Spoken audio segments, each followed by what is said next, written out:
Pero tawanon ang siya na masito katawanon.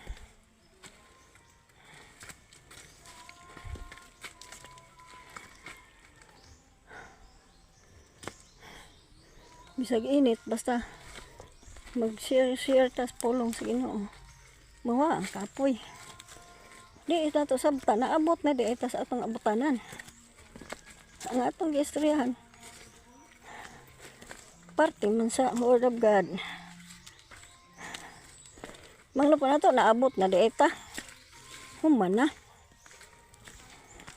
Di na to matiwag kainit.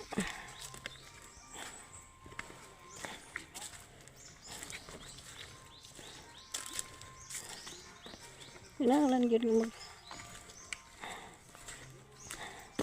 sharing gud bisan man lakaw. Aron punta na makuan nga gamay. Mapraktis pud gamay pag sharing.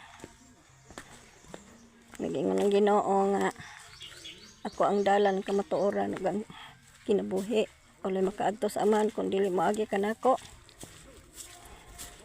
John 14:6.